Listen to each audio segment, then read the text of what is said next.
Ognuno for stay frisé en argel schöna an schöna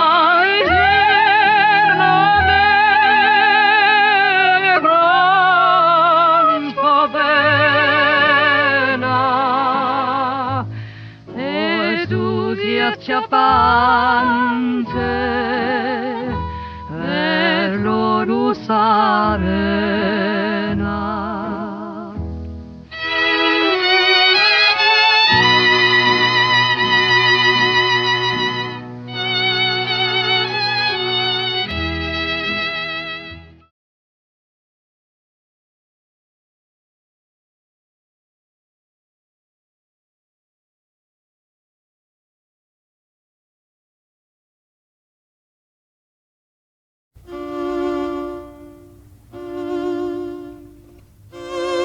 My name is Miller. In 1961, I worked at a fashion magazine in Paris.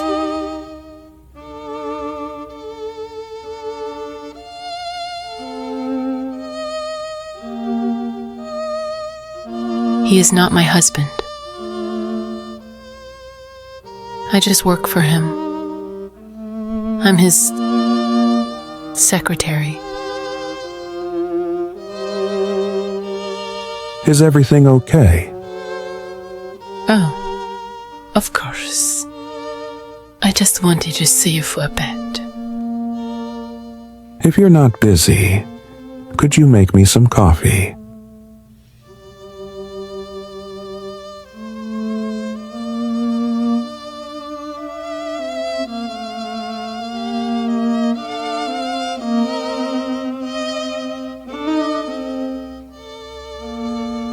Some people in the company know about our relationship. You can clearly know, even they don't say a word, but they are laughing at you behind your back.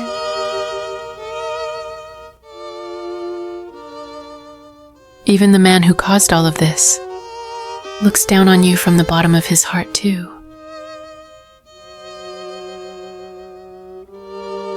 But there's nothing to regret.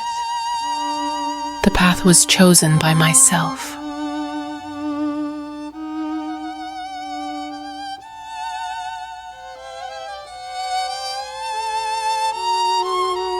Sometimes, I would think about the another woman. Think about what kind of person she might be. And whether she knows about what her husband is doing. Is she really that oblivious? Completely unaware of her husband's growing impatience? Or she just doesn't dare to think too deeply, afraid of facing the worst possible outcome? Then, I can't let myself think about it any further, or I won't be able to keep pretending that everything is fine. Even I can come up with countless excuses, but deep down, I know exactly what my actions truly represent. Just sometimes, you don't know how to stop. It's like being on a roller coaster, when the safety bar locks in place, and the ride is about to plunge from the top, and you regret it. But it's already too late to back out. You can only let yourself fall with it, descending into the abyss together, until the flames rise, purging your sins.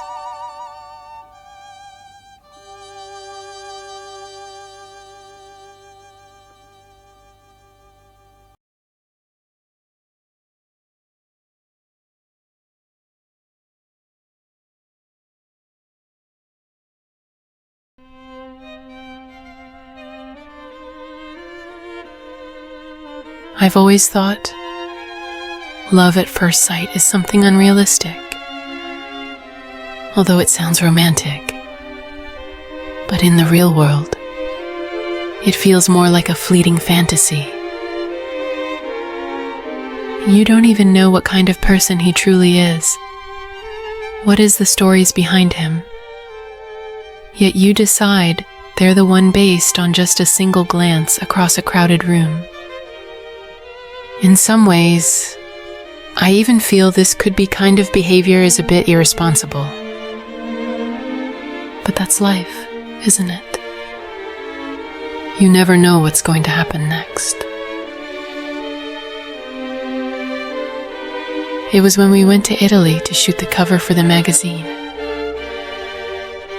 Jacques was busy planning the shoot, so I was resting alone in the lobby. And I didn't even have time to react. Everything just happened. I planned to dismiss it all as my imagination. And even if it wasn't, we'd be leaving in a few days anyway. But the next day after the shoot, when I was relaxing alone by the sea, he came up to me. He is not your husband. I beg your pardon? I checked. Your rooms are separate, and your last names are different. What? Is that something you should do? Why are you doing this to yourself? It's none of your business. I like you. You know nothing about me. Then let me know. As a waiter?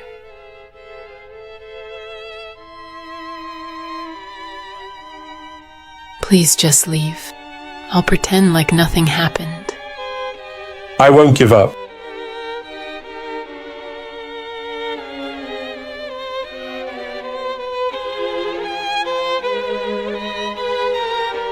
Dream, huh? How old are you? If you are useless, then you are nothing. Yes. This three is better.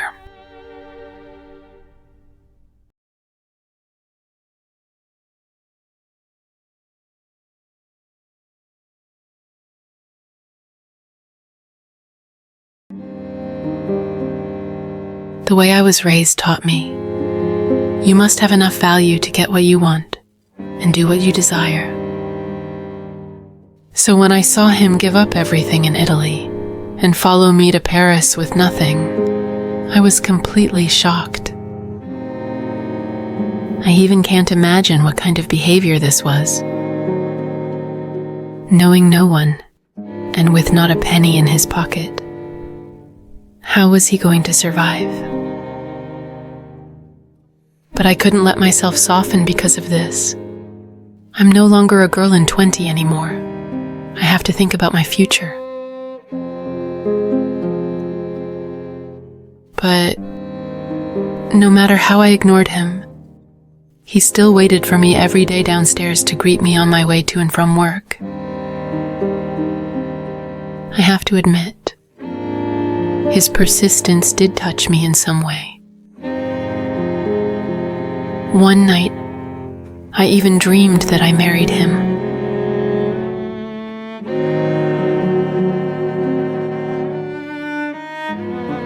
Would I but him? Or it would be like if I married with him.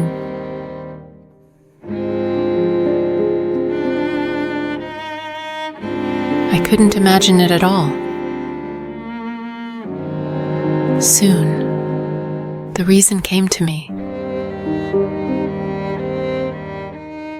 It should have been an ordinary day. As usual, I tried to ignore Luigi and walk to the magazine where I worked.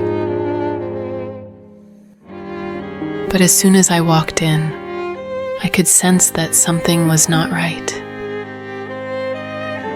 When people saw me, they began whispering. Occasionally, they would glance my way. Just as I was feeling confused, security stopped me in my tracks. I'm sorry, but you have to leave. What do you mean? I work here. He just remained silent. Please get Mr. Dubois for me. I'm his secretary. This is exactly what Mr. Dubois meant. What? No, I need to see Mr. Dubois. Don't. Don't beg, Miller. Just go now. Trust me.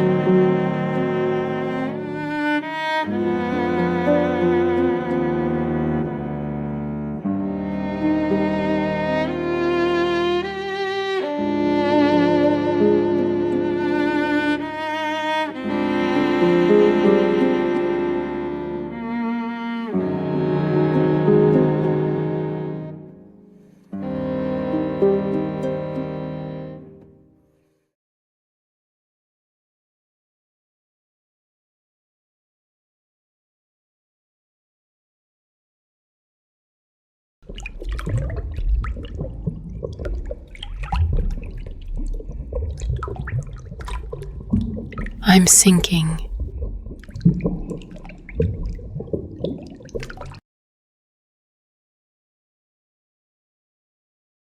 Without a sound.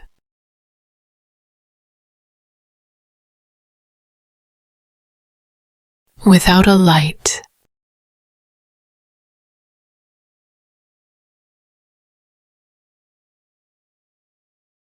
Only the endless darkness around.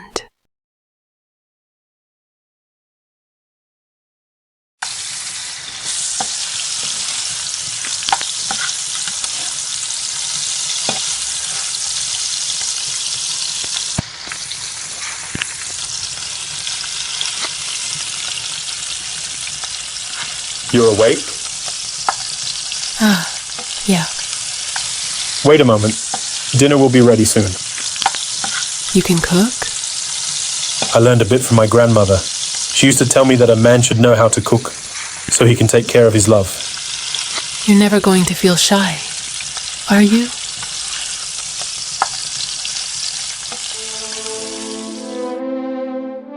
Even though neither of us has ever spoken the words.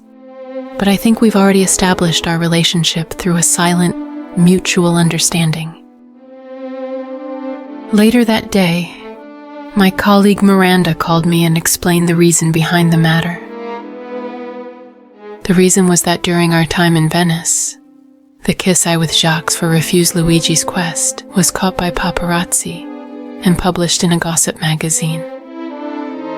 She told me she was handling the matter and asked me to patiently wait for her updates.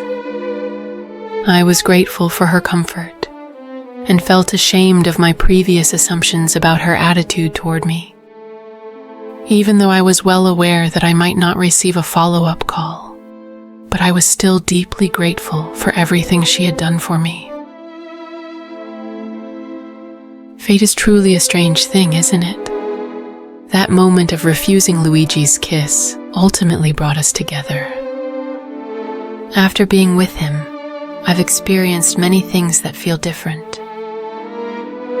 When I was with Jacques, because of our busy work schedule, no matter what we did together, I always felt rushed. Even when I was with him, I often felt like there was a distance between us. It felt like I had to work hard to prove my worth to deserve him and to continue being with him. But when I was with Luigi, he was always very patient. He always listens carefully when I talk about unimportant little things. Sometimes, if we accidentally stray from the original topic, he always remembers it and brings it up again later. He also remembers things I casually mention, some things I've even forgotten, yet he surprises me when I least expect it. With his clumsy but sincere love, he made me felt the sense of home, though it not perfect, but comfort and security.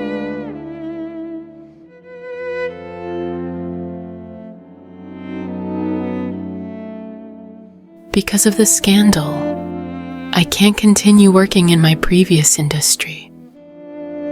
Although Luigi found a job at a restaurant near our home, but because I no longer have an income, I think our financial pressure must be significant. Even though he never shows any emotion, but I know there must be pressure. I've lived alone for many years. I know how suffocating those endless bills can feel. I know this situation can't last forever. I don't want to ruin what we have for any reason. But you know, in the real world, things are never that easy. For a long time, I couldn't find a way to break through. Until that day.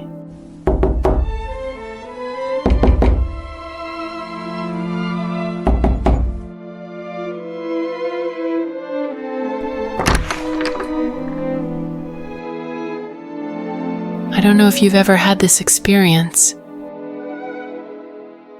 Meeting someone for the first time, but instantly knowing who she is.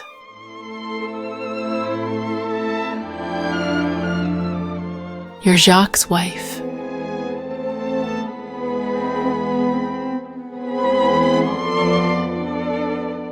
Why am I not surprised at all? It's almost as if I've been waiting for this day for a long time. May I come in?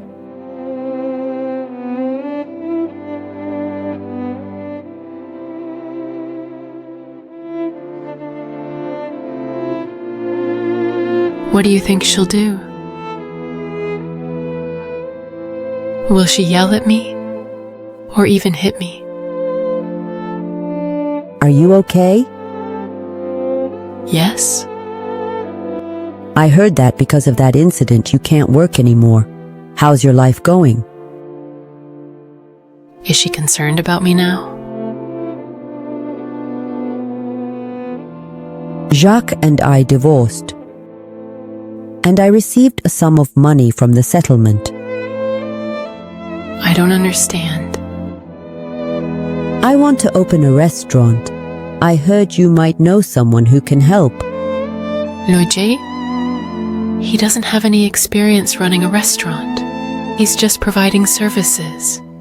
But you're very good at it, handle matters, aren't you? I have some experience in managing projects, but running a restaurant is completely new to me. If I fail, you will suffer losses. On the contrary, if you succeed, I will benefit. Don't misunderstand. You slept with my husband. I'll never be your friend. But we're both women. I hope we don't have to be enemies. Guilt burst from the depths of my heart. I couldn't take it anymore. I'm so sorry.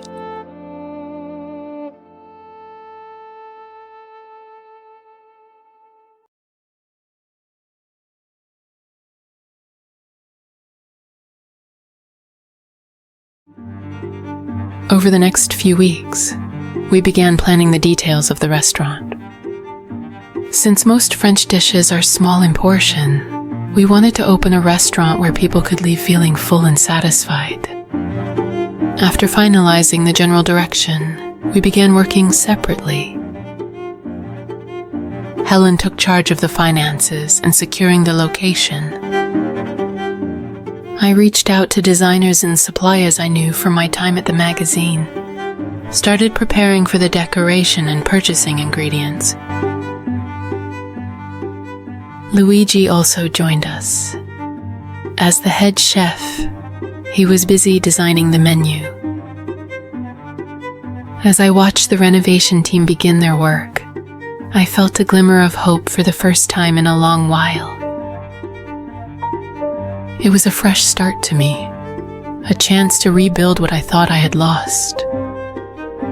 For the first time in months, I felt like I was moving forward instead of just surviving. When the renovation was completed, we gathered together to discuss how to recruit staff. We were especially cautious because we wanted to find people who not only had the skills, but also a genuine passion for the food industry. 6 months later, our restaurant finally opened its doors. On the opening day, Luigi and the team took the initiative to distribute flyers and promote the restaurant everywhere. Helen and I stayed at the restaurant, preparing to welcome the guests. As the clock ticked closer to opening time, my heart raced with a mix of excitement and anxiety. Would anyone come? Would they like the food? Would all our hard work pay off? These questions swirled in my mind, making it hard to focus. We've done everything we could. Now it's up to the guests to decide.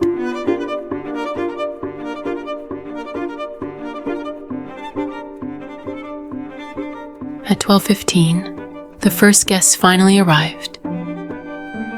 Then, more and more guests kept arriving, and soon the restaurant was completely full. We even landed a big order from the Musicians Association, who wanted to reserve seats for 30 people in the evening. I stepped out of the restaurant, looked up at the sky. Finally, all the suffering, all the pain had amounted to something. You owe me one.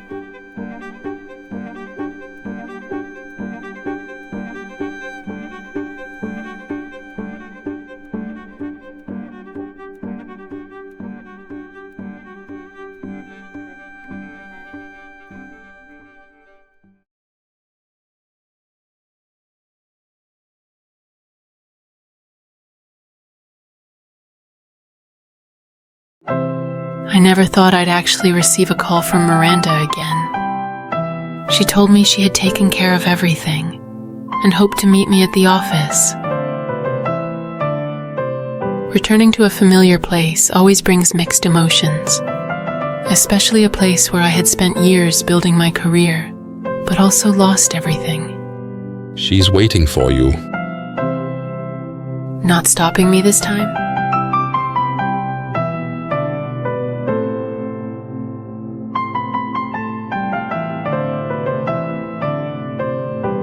Isn't this Jacques' office? It's mine now. Thanks to you, my dear. I'm the editor-in-chief now. What? Well, you know, some people are too arrogant, thinking they can walk away unscathed. But unfortunately for him, he didn't win against me this time. If you'd like to come back and work here again...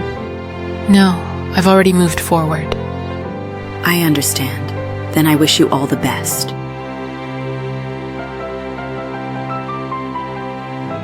After the restaurant officially took off, during a rare break, Luigi proposed to me. With so much still to do at the restaurant, we decided to keep the wedding simple and only invited a few close friends to attend. After the ceremony, Helen approached me. Remember? I said you owe me one. Yes. Now it's time for you to repay that favor. Be happy. That's all.